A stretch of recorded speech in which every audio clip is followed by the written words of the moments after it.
Voilà, la semaine dernière, j'ai eu l'occasion d'expliquer que donner une grande importance au titre du message et puis à l'image qu'on associe.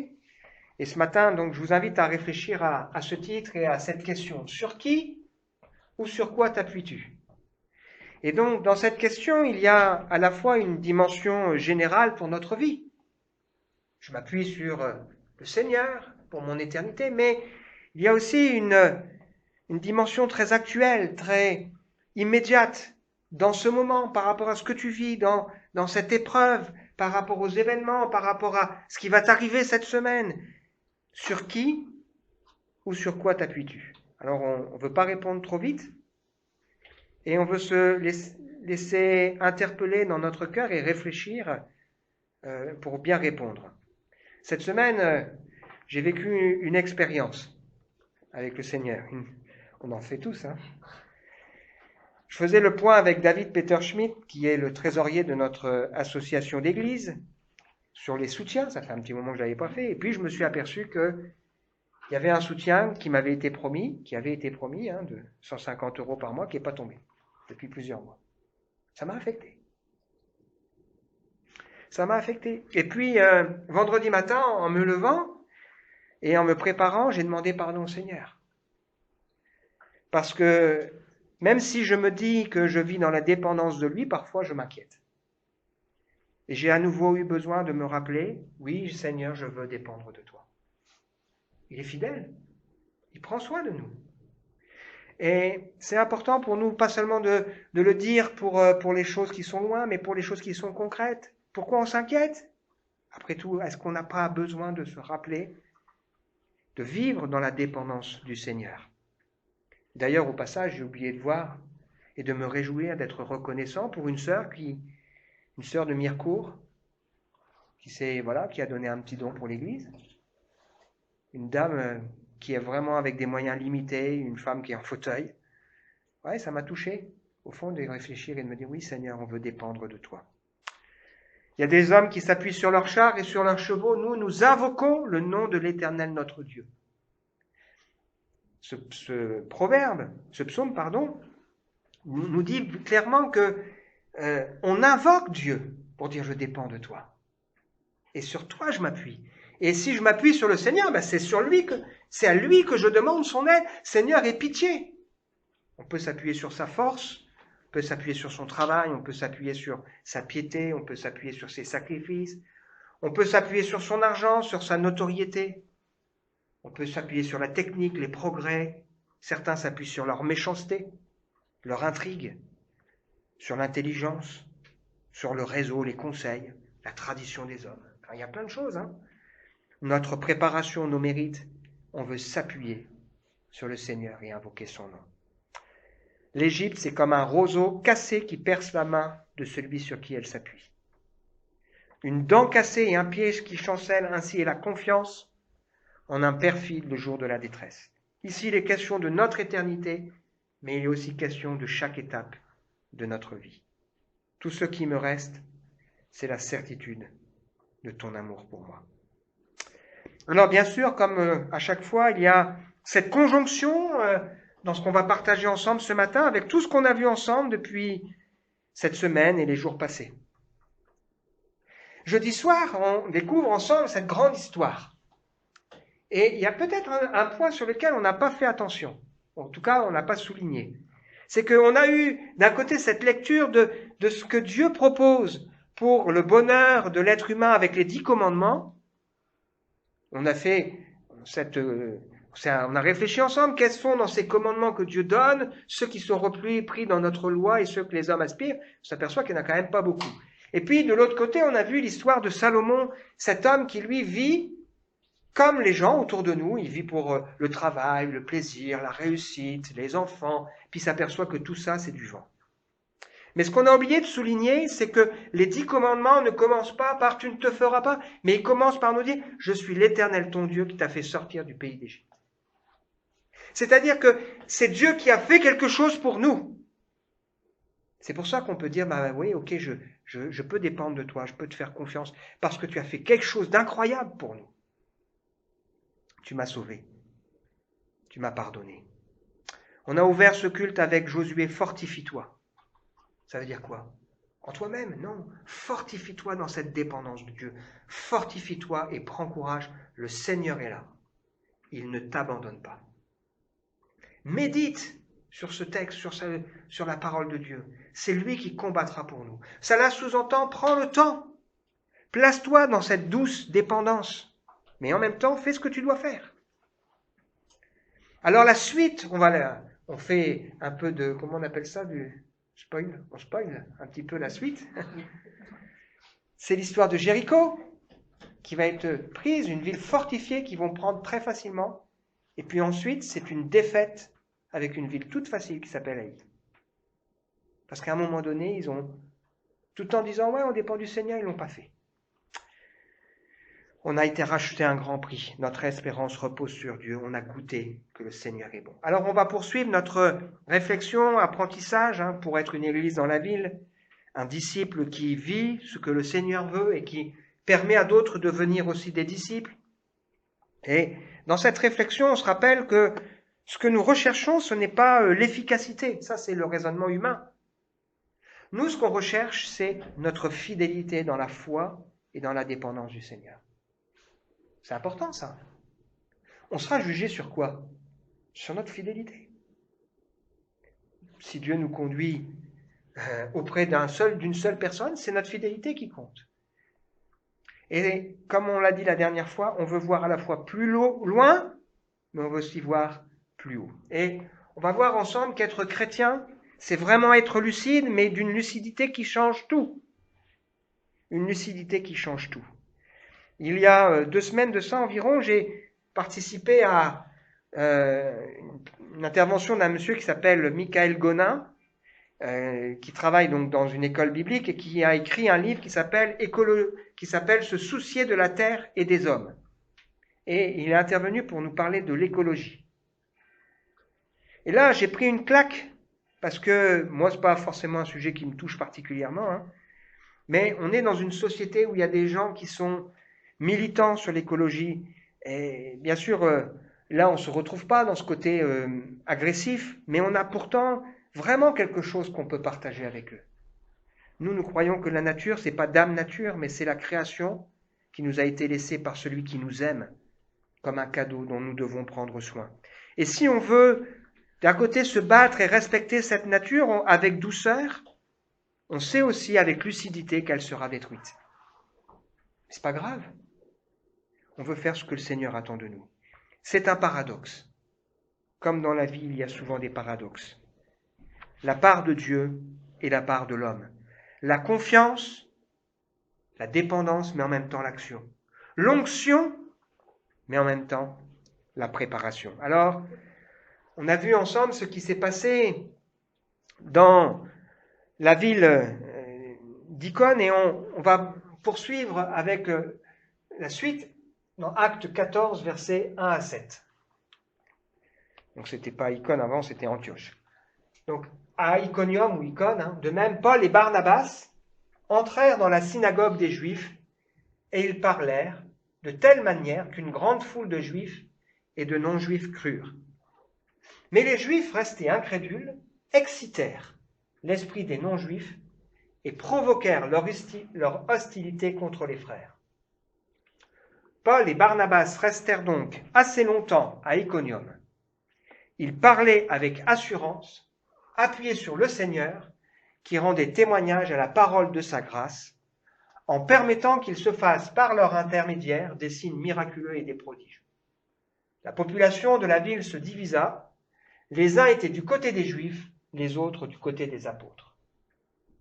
Alors que les non-Juifs et les Juifs, avec leurs chefs, se préparaient à les maltraiter et à les lapider, Paul et Barnabas, avertis de la situation, se réfugièrent dans les villes de la Lycaonie, à Lystre, à Derbe et dans les environs. Et là aussi, ils annoncèrent la bonne nouvelle. Alors, on va tirer de cela 5 leçons pour nous ce matin. On a vu ensemble la dernière fois les réactions au message de l'Évangile. Souvent, il y a spontanément un message plutôt bien accueilli. Dieu nous aime, Dieu veut nous faire du bien, Dieu veut notre bonheur, Dieu veut nous bénir, ça tout le monde est d'accord. Puis ensuite, on a vu que il y a des réactions qui sont plus compliquées, hostiles, méchantes, agressives, quand les gens comprennent que si tout cela c'est vrai, il y a aussi des choses qui doivent changer dans notre cœur, dans nos priorités, dans notre façon de vivre la vie. Mais heureusement, il y a aussi des gens qui s'engagent, qui ont soif, qui désirent en savoir plus.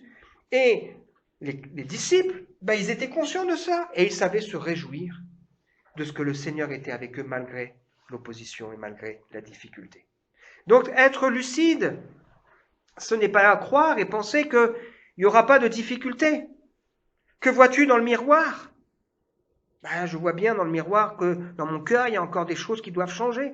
Je vois bien aussi dans ce qu'il y a autour de nous que tout ne sera pas forcément facile, mais je veux m'appuyer sur Dieu, qui me promet qu'il y aura du succès. Le succès, c'est pas forcément la manière de voir des hommes, mais c'est l'idée du succès, c'est l'idée de rester fidèle avec le Seigneur, d'avancer avec lui et de faire ce que lui veut pour nous. Tu seras celui que Dieu veut, tu iras là où Dieu veut, tu seras heureux et paisible en lui, tu seras riche en lui, quand bien même peut-être, sur le plan humain, tu ne le serais pas. Fort de cela, on veut regarder dans ce contexte comment réagir à la présentation et aux réactions vis-à-vis de l'Évangile. Donc ici, il parle à des juifs et à des non-juifs de manière à ce qu'ils croient. C'est ce qui nous est dit dans ce texte. Et ça, c'est intéressant. Ils sont ici dans une ville d'une région qui s'appelle la Galatie, une ville qui est divisée, multiculturelle. Et ils vont partager l'Évangile en s'adaptant à leurs interlocuteurs avec un but précis, les amener à croire. Les amener à croire. C'est-à-dire les amener à faire confiance au Seigneur. Le but, quand on parle, ce n'est pas de ne pas bafouiller. Ce n'est pas d'être capable de répondre à toutes les questions. Ce n'est pas d'être brillant. Ce n'est pas d'amener les gens à nous aimer. Le but, quand nous parlons, c'est d'amener les gens à croire en Dieu. C'est-à-dire à se confier dans le Seigneur. Et pour qu'on puisse vivre ça avec ceux que le Seigneur met sur notre route, parce que le Seigneur veut le faire, on doit être attentif à ce que les gens pensent et à ce que les gens vivent. Si quelqu'un aime la nature, on peut lui parler du Créateur, qui a fait des choses merveilleuses et qui soutient tout ça avec des lois extraordinaires. Si on s'adresse peut-être à quelqu'un qui est déçu, trahi, on peut parler de celui qui a été aussi abandonné de tous sur la croix, mais qui ne nous décevra jamais. Si on s'adresse à quelqu'un qui est sensible sur le plan scientifique, on peut parler de celui qui est le Créateur génial, qui fait des choses extraordinaires. À celui qui est éprouvé et qui a peur. On peut parler aussi de celui qui est un soutien et qui console. Celui qui vit un drame avec sa famille, avec ses enfants, on peut parler de celui qui est un père, qui prend soin de nous. Celui qui est tourmenté, on peut parler de pardon. On peut parler de celui qui a payé le prix, qui veille sur nous et qui nous aime. Il y a tellement de choses qu'on peut dire sur le Seigneur. On veut apprendre à parler pour que les gens puissent croire en Dieu. Pas croire que Dieu existe, ça les gens autour de là, ils le croyaient. Mais croire qui est Dieu et ce que Dieu veut pour eux. Pour les amener à se confier en Dieu. On doit viser cet objectif, que la personne en face de nous accepte de se confier en Dieu. La deuxième chose qui ressort de ce texte, c'est qu'ils vont rester là dans cette ville assez longtemps. Dans la nature, dans la vie, dans la démarche spirituelle, il y a des saisons. Il y a des étapes. Et on ne peut pas de toute façon aller trop vite. La lettre de Jacques nous parle de la patience du laboureur qui a semé et qui attend le précieux fruit de la terre. Mais il faut de la patience pour que cela vive, sème et grandisse. Celui qui sème avec larmes moissonnera, en son temps bien sûr, avec chant d'allégresse. Et en préparant le partage qu'on a le jeudi soir sur cette grande histoire, j'ai écouté l'interview de l'auteur qui a préparé ce petit recueil. Il a expliqué ceci, que quand il a été au début de son ministère, il a amené une 20aine de personnes la première année au Seigneur, et 1 an après, il n'y avait plus personne. Pourquoi? Parce qu'il avait bien compris l'importance d'amener les gens à prendre une décision, mais derrière, il n'y avait rien pour les faire tenir. C'était pas profond. Et si on veut voir les choses qui persévèrent, eh bien, il faut accompagner les gens de manière beaucoup plus profonde. Et ça prend du temps. L'un sème, l'autre arrose, mais c'est le Saint-Esprit qui fait croître. Et souvent, dans le projet d'église qu'on a aujourd'hui, Raphaël Hasenberger, qui m'a accompagné dans la réflexion, m'a dit « Raphaël, tu travailles sur le temps long. C'est pas grave si tu prends un peu plus de temps sur ça, tu travailles sur le temps long. » Et combien nous avons besoin de réaliser qu'avec l'accompagnement ou avec la foi ou dans la vie des gens, on est sur le temps long, même s'il y a une urgence dans l'évangile. C'est le paradoxe. Mais ce qui compte, c'est qu'on amène les gens à croire et ça prend du temps et on veut être là, parfois entendre des bêtises, parfois voir les hauts et les bas, mais on veut rester là, fidèle, continuer de prier, de se tenir à leur côté. On se fait des amis, on les aime, on les écoute, on les supporte. On se bouche les oreilles parfois. Qui est sourd? Comme le serviteur de l'Éternel. Je peux vous dire, j'en entends des vertes et des pas mûres, comme on dit. Qui est sourd comme le serviteur de l'Éternel? On prie, on prie, on prie, et on s'appuie sur le Seigneur. Parce que de toute façon, c'est lui qui fait l'œuvre. C'est justement la troisième chose qui nous est dit ici. Il s'appuyait sur le Seigneur. On sait que c'est pas nous. On sait que c'est Dieu qui cherche. On sait que c'est Dieu qui infiniment plus que nous, veut que les hommes et les femmes qui sont autour de nous soient sauvés. Et il n'est pas simplement ici question de s'attendre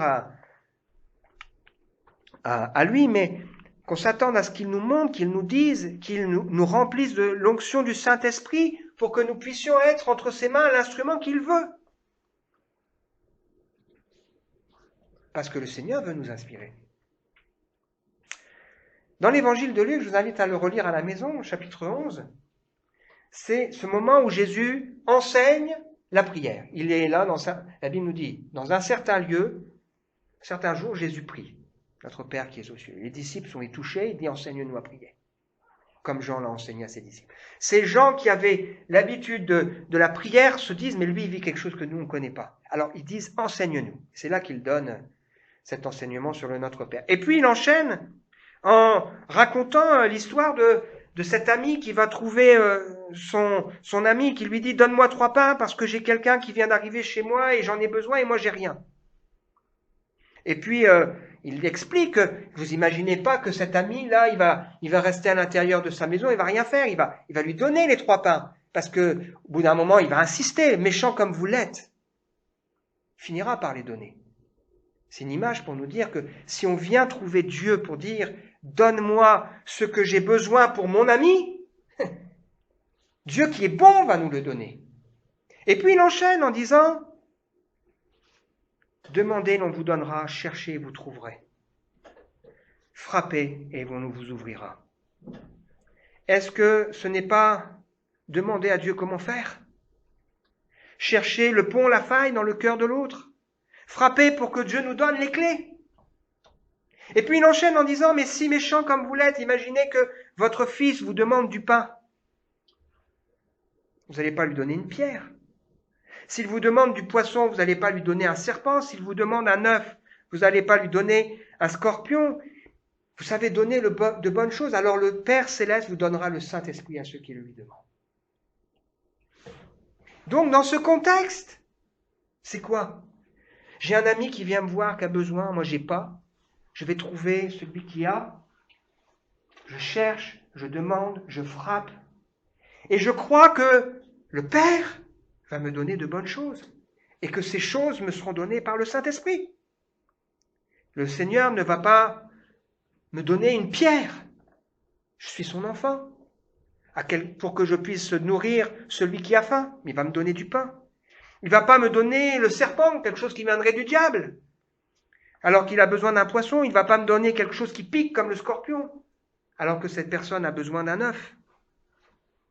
Ce n'est pas une expérience unique que nous devons faire, mais nous devons rechercher et aspirer à ce que le Seigneur nous remplisse du Saint-Esprit pour que nous soyons appuyant sur le Seigneur qui confirmera sa parole dans les cœurs. Que le Seigneur nous utilise de manière consciente ou de manière inconsciente. Je n'ai pas la solution. Je n'ai pas les mots. Je viens trouver mon Père. Seigneur, donne-moi le pain. Donne-moi, Seigneur, ce qui est nécessaire pour cette personne. Et le Seigneur donnera le Saint-Esprit à ceux qui le lui demandent. Quatrième chose, il parle avec assurance. C'est ce qu'il nous est dit. Hein? Avez-vous de l'assurance pour parler du Seigneur? Avez-vous de l'assurance pour parler du Seigneur? Croyez-vous que c'est important? Le demandez-vous? Si on se dit, j'ai pas vraiment d'assurance, pourtant je sais que c'est important. Et si je le demande, si je le demande pas plutôt, c'est qu'au fond je crois pas que c'est important. Je reprends mon raisonnement. Si on pense que je n'ai pas d'assurance, mais si on sait qu'avoir de l'assurance c'est important, mais qu'en même temps je ne le demande pas, c'est qu'au fond, je considère que c'est pas si important que ça. L'apôtre Paul, lorsqu'il nous parle des armes de l'esprit, nous dit à la fin de cette liste des armes, il dit « Priez pour moi, pour qu'il me soit donné quand j'ouvre la bouche, de faire connaître hardiment et librement, avec assurance, le mystère de l'évangile pour lequel je suis ambassadeur dans les chaînes, que j'en parle avec assurance comme je dois en parler. » Il demande pour qu'on prie pour lui, pour qu'il puisse parler avec assurance au nom du Seigneur. Parce qu'il sait que c'est important. Dans la lettre aux Philippiens, il est en prison, il dit « Cela tournera à mon salut grâce à vos prières et à l'assistance de l'Esprit de Jésus-Christ. Selon ma ferme attente et mon espérance, je n'aurai honte de rien. Mais maintenant, comme toujours, Christ sera glorifié dans mon corps avec une pleine assurance. » Acte 4, verset 29. Ils sortent de prison, ils vont retrouver les chrétiens qui sont assemblés. Ils font cette prière tous ensemble. « Seigneur, vois leurs menaces. Donne à tes serviteurs d'annoncer ta parole avec une pleine assurance, en étendant ta main pour qu'ils se fassent des signes, des guérisons, etc. » Ils avaient à cœur de parler avec assurance. Après avoir souffert, reçu des outrages à Philippe, nous avons pris de l'assurance en notre Dieu pour vous annoncer l'Évangile au milieu de bien des combats, car notre prédication ne repose ni sur l'erreur, ni sur des motifs impurs, ni sur la fraude. Nous avons pris de l'assurance. Moi, je prends une claque, là. Je manque d'assurance. Je crois que mon père, si je vais le voir, je lui dis, écoute, papa, il y a des amis là qui viennent, ils me demandent des choses et j'ai pas ce qu'il faut. Donne-moi ce qu'il faut. Demandez, frappez, cherchez. Le père, il va pas me donner, il va me donner ce qu'il faut. Le Saint-Esprit, l'assurance. Je le fais pas assez. Et j'ai besoin que vous priez pour que le Seigneur me donne de l'assurance. Je pense que vous avez besoin aussi que le Seigneur vous donne de l'assurance. Pas une assurance qui viendra parce qu'on se dira, ça y est, maintenant, moi je sais, j'ai compris, j'ai la technique. On ne l'a pas, cette technique. Le secret du cœur, il n'y a que le Seigneur qui connaît, par la parole de Dieu, la pensée du cœur. Et quand on est là, dans une situation, on se dit, bon, on comprend rien, c'est bouché, c'est fermé. Seigneur, on prie dans notre cœur, on prie avant, on se prépare. Seigneur, permets qu'à un moment donné, je trouve la faille. Par la parole, par l'action du Saint-Esprit, la parole juste qui va faire que, paf, le cœur va s'ouvrir et va s'éclairer. Mais pour ça, on a compris, notre Père, toi qui es dans le ciel, que ton nom soit sanctifié, que ta volonté soit faite. Donne-nous ce qu'il faut, Seigneur. Ça va changer, je pense, si on saisit ce qui nous est dit là ce matin, ça va changer notre façon de prier. Et la dernière chose, le Seigneur rend des témoignages à la parole de sa grâce. Donc si on résume, le contexte est difficile, mais il s'appuie sur Dieu. Il persévère et il parle de manière à ce que les gens en face d'eux croient. Ils ne sont pas fatalistes. mais ils s'attendent à ce que le Seigneur agisse. Certains seront favorables, d'autres ne le seront pas. Mais le Seigneur rendra témoignage à quoi? Il ne rendra pas témoignage de ses apôtres, il rendra témoignage à sa parole, il rendra témoignage à la parole de sa grâce. Nous, ce n'est pas nous que nous annonçons, c'est le Seigneur. Nous annonçons l'Évangile, nous partageons l'espérance. On n'est pas là pour se mettre en avant. On veut laisser le Seigneur confirmer sa parole dans les cœurs et dans les vies. On a vécu ça avec le café-change lorsqu'on le faisait à la maison.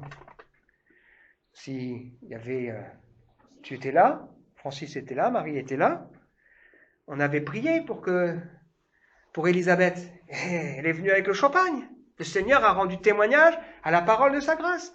On avait aussi prié pour Dominique et son mari. Et une fois d'après, elle était venue en disant « C'était incroyable, tout s'est bien déroulé dans mon voyage, j'ai eu trouvé une place, je suis tombé sur le médecin, etc. etc. » Le Seigneur a rendu témoignage à la parole de sa grâce. Après, c'est leur responsabilité. La suite, c'est pas nous. C'est eux qui doivent choisir. S'ils ne veulent pas ouvrir plus, ou pour l'instant, eh ben, c'est leur responsabilité. On veut continuer de prier. Mais en tout cas, ce qui est sûr, c'est que quand on était là, dans la simplicité, le Seigneur a rendu témoignage à la parole de sa grâce. Et c'est ce que nous voulons croire et continuer de vivre. Conclusion, sur qui ou sur quoi t'appuies-tu? Pour l'éternité, mais aussi là, dans le concret, d'aujourd'hui, de ce que tu traverses, de ce que tu vis. On veut regarder plus loin et plus haut. Les hommes s'appuient sur ce qui ressemble à un roseau qui casse. Et quand il casse, il perce la main de celui qui s'appuie sur ce roseau. Quand on rend témoignage, qu'est-ce qu'on espère? On veut conduire les gens à faire confiance à Dieu. Il y en a qui croiront, il y en a qui ne croiront pas. Et est-ce qu'avoir de l'assurance, c'est important pour nous? Et si c'est important, est-ce qu'on le demande au Seigneur? Et si on ne l'a pas fait, on est là pour apprendre. On est là pour dire, oui, ok. Pardon Seigneur, j'aurais dû davantage le demander. Tu veux me donner d'annoncer avec assurance. Pas parce que j'aurais la force en moi, mais cette assurance parce que je dépendrai de toi. C'est ce qu'on voit avec Josué. Tant que tu dépends du Seigneur, tu es victorieux. Croyons-nous que le Seigneur va confirmer la parole de sa grâce. Et on annonce ça, on n'annonce pas le jugement, bien sûr, il en fait partie, mais on annonce surtout Dieu qui veut faire grâce. Dieu qui veut pardonner, Dieu qui veut aimer, Dieu qui veut transformer, Dieu qui veut sauver. Et c'est là, l'évangile, c'est une bonne nouvelle. Les gens, ils doivent réaliser quand ils sont avec nous, écoute, ça me fait du bien de parler avec toi, parce que franchement, waouh, il y a une bonne nouvelle de grâce.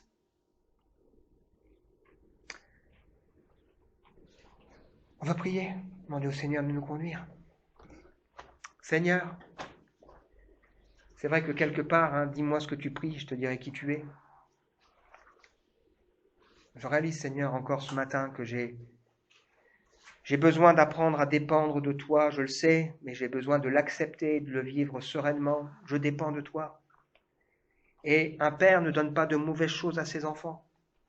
Si on a besoin, tu nous donneras, Seigneur. Alors on vient à toi. Et ce matin, on veut te prier, Seigneur. Quel que soit ce que nous traversons les uns et les autres, quelle que soit la situation dans laquelle nous nous trouvons, quelle que soit notre maturité dans la foi, nous voulons, Seigneur, te demander ta grâce dans nos vies. Je prie pour que chacun d'entre nous, nous puissions faire un pas de plus.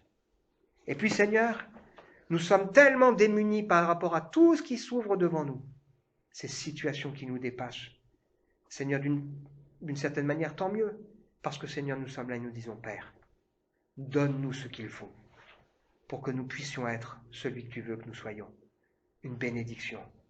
Tu béniras ceux qui seront autour de nous, Seigneur, nous le croyons. Alors pose ta main, Seigneur, dans nos cœurs et dans nos vies. Amen.